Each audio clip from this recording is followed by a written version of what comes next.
OK, David, this wild and crazy story about getting too many batteries. Yes. You. Yeah. So you buy 10 packets of AA. Mm-hmm. Well, how many batteries are in a packet? 2. 2? 2. So you bought 10 packets of 2? Yes. But, you know, surely you would buy a big box of like 24. There was a deal on eBay for packets of rechargeable batteries. Sorry, David, when was this? About 3 or 4 years ago. Your career 3 or 4 years ago was going all right. Are you telling me that you were getting back from Peep Show and going, yeah, it went all right, but let me see how I can save money on batteries? To be honest, I came to a decision in my life 3 or 4 years ago that I wasn't going to continue with my previous battery regime. So I decided I was going to buy a load of rechargeable batteries and have them on a sort of loop. Forever and ever and ever. I would never, ever, ever again, ever have to buy a battery. What needs 10 batteries? No, like there's the remote control for one television, the remote control for another television. Ooh, Mr. 2 television!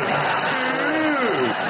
So he sends you 10 times the amount? Yeah. So he sends you... 100 packs of 2. Oh, 200 batteries? Which I must admit was more than I had a use for. Yeah. Did you pay using PayPal or a credit card? I sent a cheque.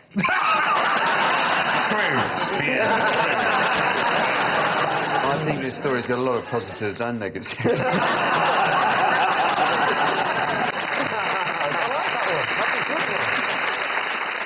Right, Ruth, so talk us through the recycling story. OK, my tortoise... Whose name is? Tom. Your brain literally went, what begins with T? Tom the tortoise. Yes, Tom. He disappeared from our garden a couple of years ago. Well, they're known for running off quickly. So your tortoise has vanished? It vanished. So after 3 days, we started to actually worry and tried to work out where he may have gone. Right. Did you go into his room and look at his diary? He's been groomed on the internet. We did then worry that maybe he'd climbed into a bin bag and been taken away with the rubbish. So we phoned up the council and explained the dilemma, and they said, we'll go through the rubbish and we'll get back to you in a couple of days. Yes, because they're cooperative like that, aren't they? Yeah. Did you have one of those phone calls? If you're worried your tortoise is in the rubbish, press 2. So then 5 weeks went by. Did you put, like, posters up like you do with cats? Did you? Tortoise missing, answer to the name of... Tom.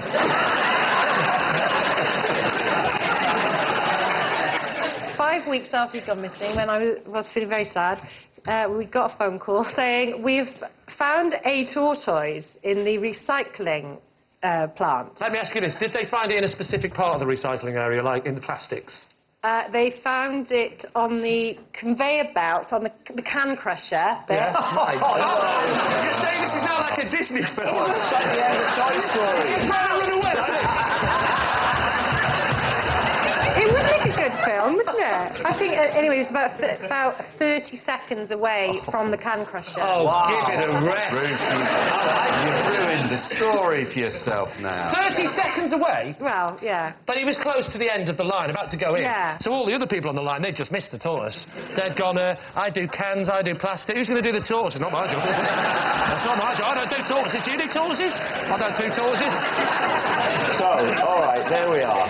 What do you think Lee's team? I think it's David's story. I think it's the battery. I think he's the battery man, salesman. personally. Ian is exactly how I imagine someone like that would look. An online battery seller. So look, yes, yes. Don't think for 1 minute Ruth has got a tortoise, or has ever had it, because tortoises, they don't survive the cold. She lives in Wales. Right, I think... Well, who do we think? Does my opinion count for anything? No. Jason or David? Should we go for David? Go on then. I'd say David, yeah. Go on then. You're saying David. You're saying it's the online battery sales. Yeah. OK.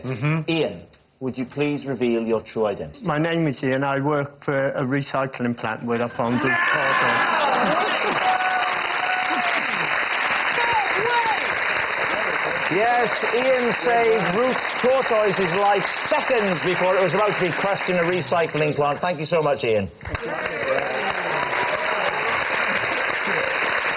So, Ruth, that was incredible.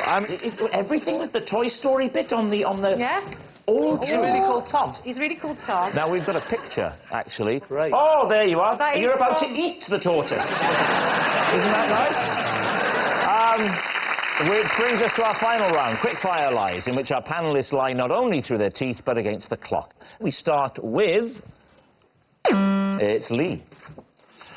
I've placed a £500 bet at the bookies that I'll live till I'm 100. David's team, what do you think? When did you place this bet? I placed this bet when I was 18 years old. And what odds did they offer? They offered odds of 1,000 to 1. 1,000 to 1. And you... Sorry, how much did you bet again? £500. So, when you're 100, you stand to gain what? £47. How old are you now? I'm 41. Right, so at 18... £500,000. How... Got it. Well done. So you're only a couple of years younger than me. At 18, £500 was quite a lot of money back then. It was. Where did you get £500 from? I inherited it from my granddad, who reached the age of 100. Oh. And I thought that would be an appropriate thing to do. Your granddad was 100 before you were 18.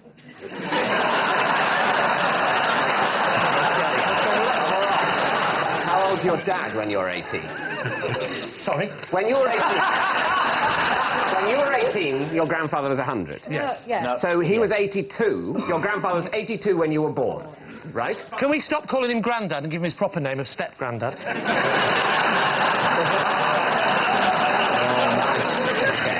Show some respect for the dead. He's 100 years old. He was your step-grandfather. But you still decided that after your grandfather died, your grandmother married a much, much older man. She was very old. She was very old when she had my...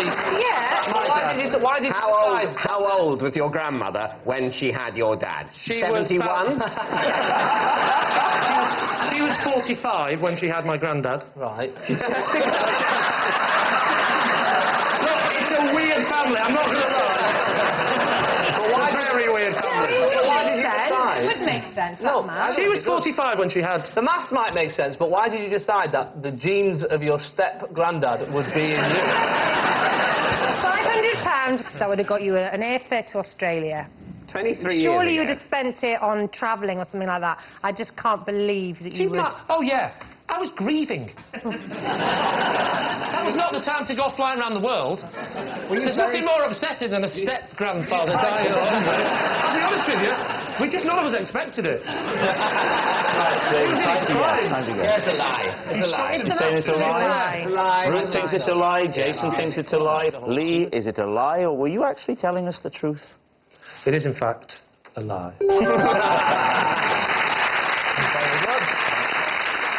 No, it's not true, but Lee's going to feel like such an idiot if he does reach 100. Not because he didn't place the bet, but because he'll be wetting himself on a bus and telling strangers he used to be on the telly. Next. Peter Serafinovich. We're getting out of gun.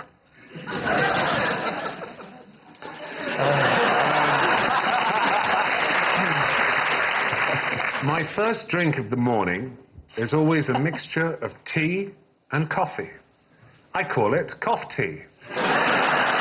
Peter, before you jump in, I couldn't help noticing you put on a pair of sunglasses there.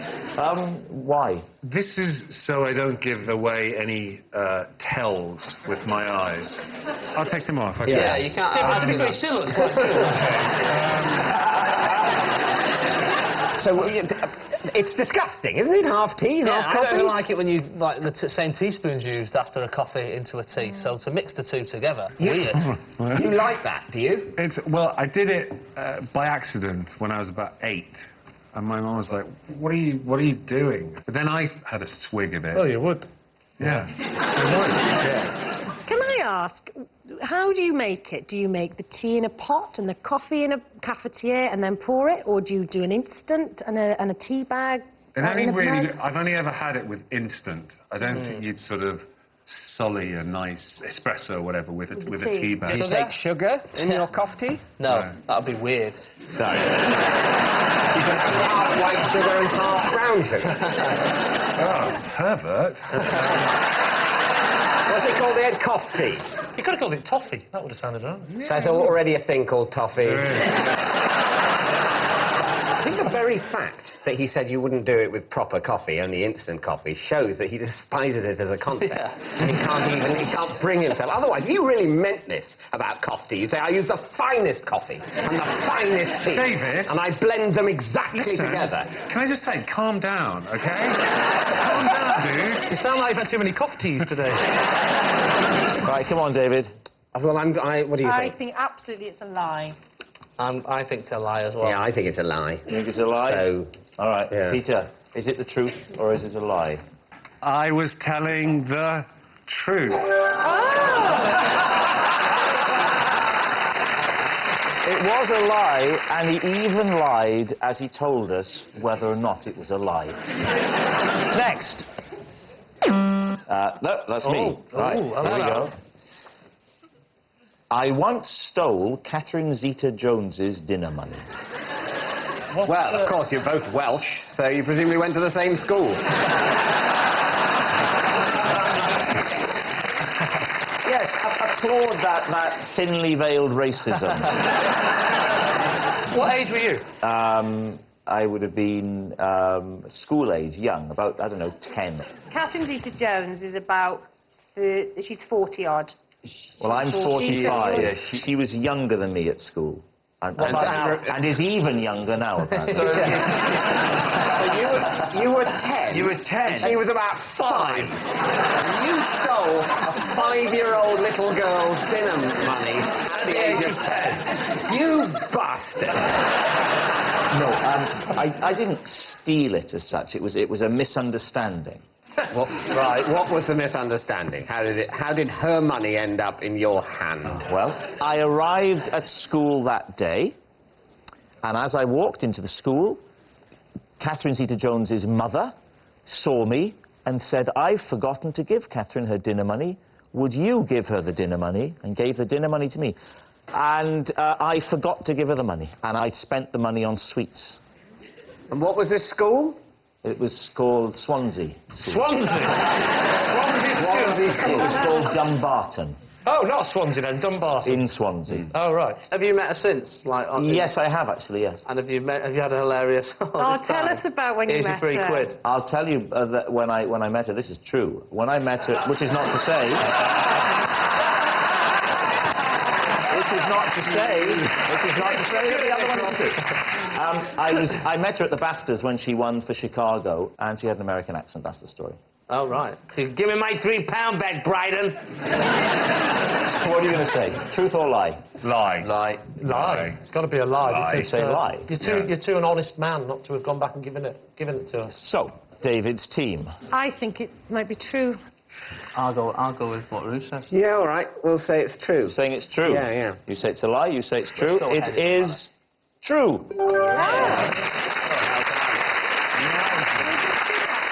Yes, it's true. I did once steal Catherine Zeta-Jones's dinner money. It was a long time ago when we were kids. I now feel old age creeping up on me, as does Catherine, every morning when Michael fancies a cuddle.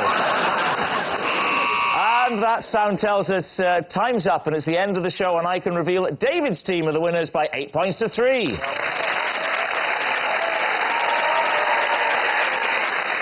But it's not just a team game. My individual liar of the week is Ruth Jones.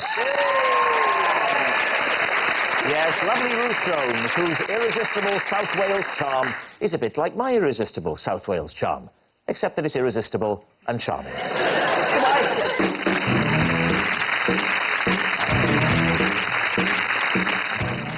That's David Mitchell over on BBC Two now, along with his comedy partner Robert Webb, enter their sketch show world in that Mitchell and Webb look. Friday night National Lottery draws next here, followed by Clive Owen and Jennifer Aniston in a film, The Rails.